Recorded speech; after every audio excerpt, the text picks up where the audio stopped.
Hallo zusammen, herzlich willkommen zurück. Heute mit dem letzten großen, wirklich NumPy-eigenen Thema. Der Rest ist schon mehr Data Science generell, okay? Das heißt, ich werde jetzt hier erstmal noch was zu NumPy sagen und dann geht's weiter mit den nächsten Libraries und wir machen natürlich noch mehr damit.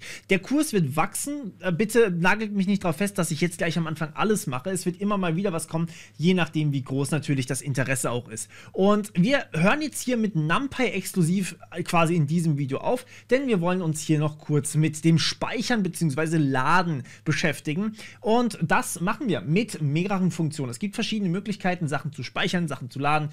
Hier ist erstmal eine kurze Matrix, die wir einfach nur mal ausprinten, damit wir sehen, was wir da bekommen. Das ist ja wie gesagt eine zufällige Matrix und die hat einfach jetzt hier 3×3 zufällige Werte. So, wenn ich jetzt was speichern möchte via NumPy, dann kann ich das tun, indem ich hier einfach sage np.saveText. SaveText nimmt uns zwei Sachen, und zwar einmal einen Dateinamen, zum Beispiel sowas wie a.txt. Und dann natürlich das, was gespeichert werden soll, in dem Fall das Array oder also eigentlich, wie gesagt, eigentlich ist Matrix ja was Eigenes in NumPy, aber es ist normalerweise weitgehend anerkannt, dass A eine Matrix ist, deswegen spreche ich hier übrigens immer von Matrix. So, und jetzt sehen wir hier, okay, wir haben jetzt hier gerade etwas gespeichert und naja, hier ist irgendwie nichts zu finden. Woran liegt das? Nun, wir machen mal Reload from Disk und aha, da sehen wir, die a.txt ist erschienen. Das heißt, die Datei ist schon da, ihr müsst euch da keine Sorgen machen, es ist halt nur vielleicht nicht richtig angezeigt. So, wie sieht das Ding aus? Irgendwie nicht so das, was wir gerne hätten. 4,1 mal 10 hoch 1. Das ist nicht unbedingt das, was wir gerne hätten. Deswegen gehen wir lieber mal dahin und sagen, nein, wir hätten das schon ganz gerne als Integerzahl. Und da hatten wir mal was Schönes gemacht. Und zwar in der Datei shape, das kann ich jetzt einfach rauskopieren, setPrintOptions suppress gleich true. Das ist im Endeffekt eine Option, die Dinge anzusehen, also quasi wie sie angesehen werden. Und ja, wir sehen hier, das Ganze wird mir auch als Zahl ausgegeben und hier kriege ich es leider immer noch anders hin. Nun, das liegt daran, diese Print-Options sind tatsächlich einfach nur fürs Terminal gedacht und wenn wir SaveText ausführen, müssen wir das quasi von Hand eingeben. Wir sehen hier auch wieder, es gibt einen Haufen verschiedene Dinge, die ich hier angeben kann. Achtung, ich gehe mal kurz hier rauf und hier sehen wir, Format ist aktuell auf %.18e. Das ist der Standardformat oder die Standardformatoption. Wir sehen hier .18e. Was heißt das? Nun, 1, 2, 3, 4, 5, 6, 7, 8, 9, 10, 11, 12, 13, 14, 15, 16, 17, 18. 18 Stellen hinter dem Komma in E-Notation. Ach, so ist das. Ja, richtig genau. Wir haben hier hinten dran noch die E-Notation und die ist genau dafür da, dass hier hinten dran quasi das passiert. Das heißt, wir haben hier 18 Zeichen hinter dem hinter dem Punkt und haben halt E-Notation. Nicht wirklich das, was wir suchen. Wir können deswegen hier das FMT so angeben, wie wir das wollen und wir können uns hier einfach dran orientieren. Und hier steht auch schon relativ viel dabei. Also wir können hier quasi alles machen. Es steht nicht alles dabei leider, bisschen doof, aber wir können hier quasi hergehen und sagen Prozent, in unserem Fall sogar %u, weil wir haben Unsigned Integer. Wenn wir das jetzt starten, sehen wir, okay, wir haben plötzlich hier tatsächlich Unsigned Integer, also wirklich ganze Zahlen. Und hier sehen wir auch wieder diese eigentlich diese Parallele zu der Art und Weise, wie die Typen definiert wurden. Also %u ist der Unsigned Integer, %d bzw. %i ist der Integer, der ganz normale Integer, %e wäre der Scientific Integer bzw. die Scientific Notation. Und hier sehen wir allerdings, wenn wir nichts angeben, dann wird hier einfach standardmäßig irgendwas gesetzt. Wir können aber uns auch hier dran orientieren und sagen .18e, das wären dann eben 18 Nachkommastellen. Standardmäßig sind es scheinbar 1, 2, 3, 4, 5, 6 Nachkommastellen. Aber wenn ich hier, wie gesagt, Punkt 29 oder sowas mache, dann bekomme ich hier eben 29 Nachkommastellen. Ich weiß nicht, ob das überhaupt noch funktioniert. Habe ich nie ausprobiert. Ja, es geht. 29 Nachkommastellen, da wird nicht weiter nachgefragt. Okay, weiterhin kann ich natürlich hier auch mit Floats arbeiten. Also .f wäre dann Float. Hier sehen wir auch dann wieder, wenn wir 29 Nachkommastellen bei unserem Float verlangen, dann kriegen wir auch 29 Nachkommastellen bei unserem Float. Das ist gar kein Thema.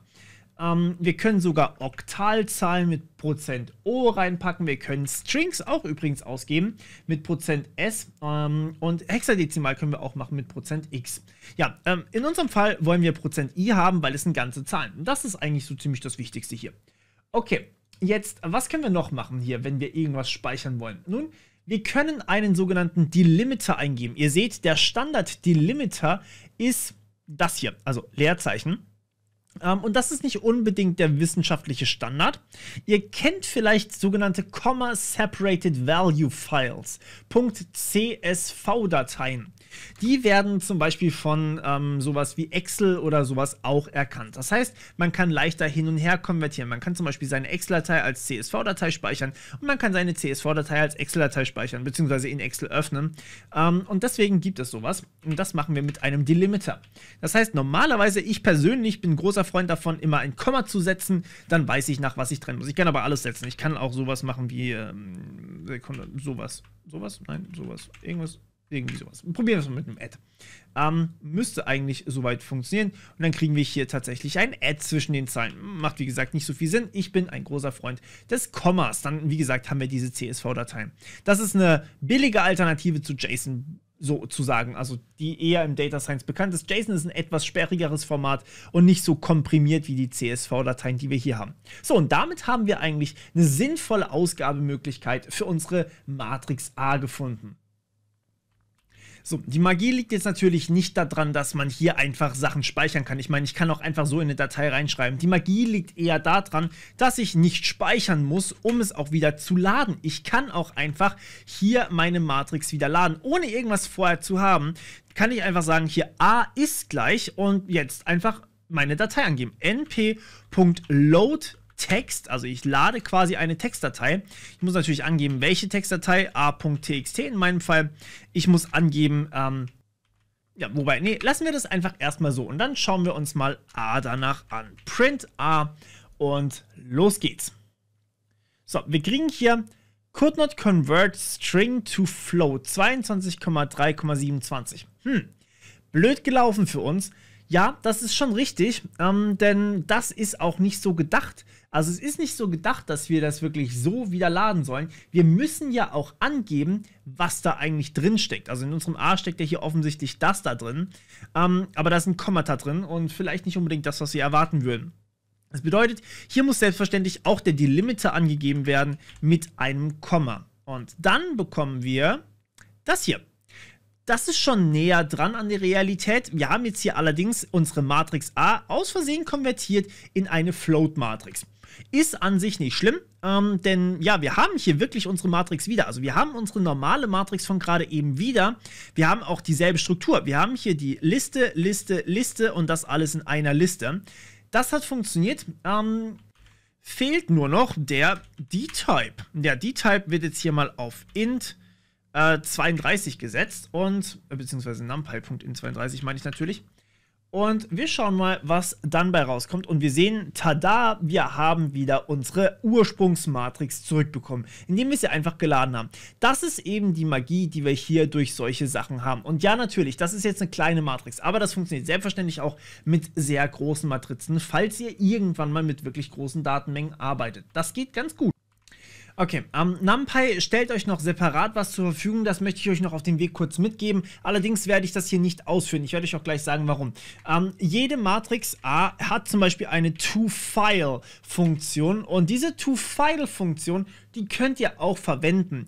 Diese ToFile-Funktion macht im Endeffekt Folgendes: Sie konvertiert das Ganze in ein binäres Array sozusagen oder in binäre Daten. Es versucht quasi so effizient wie möglich irgendwas zu speichern.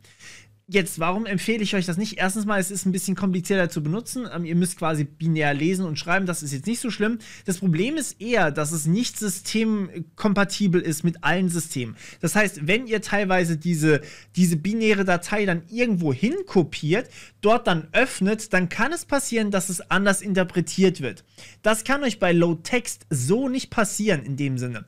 Deswegen empfehle ich eigentlich immer Load-Text und Save-Text anstatt die ToFile-Varianten. Und das bedeutet, ich empfehle euch einfach, das Ganze so zu machen. Jetzt, wie empfehle ich euch, das Ganze zu speichern? Ich empfehle euch tatsächlich, für jede einzelne Matrix ihre eigene Datei zu speichern. Normalerweise habt ihr sehr große Matrizen und ja, sowas wie bei neuronalen Netzen oder sowas, da habt ihr wahrscheinlich sehr, sehr riesige Matrizen, um genau zu sein, und die in eine Datei zu speichern, das ist quasi schon alles, was ihr braucht. Dementsprechend, ihr könnt ein neuronales Netz eigentlich als Matrix darstellen, wenn das richtig geladen wird oder gespeichert wird. Das heißt, ein neuronales Netz ist eine Matrix und das ist das Coole dabei. Ihr könnt das dann einfach so weiterhin verwenden. Und ja, hier mehrere Dateien zu verwenden, bricht euch jetzt kein Bein. Das macht eigentlich keinen Unterschied. Es ist vielleicht ein bisschen komplexer in der Handhabung, dafür ist es deutlich klarer, was ihr eigentlich verwendet. Ich würde euch empfehlen, diese Dateinamen hier in Konfigurationsdateien auszulagern und dann passt die Sache eigentlich auch schon ganz gut. Gut, und ja, das war es eigentlich von meiner Seite auch schon wieder. Ich hoffe, es hat euch gefallen und wir hören uns wieder beim nächsten Mal, was dann nicht mehr NumPy sein wird, sondern etwas anderes. Alles klar, dann bis dann, ciao.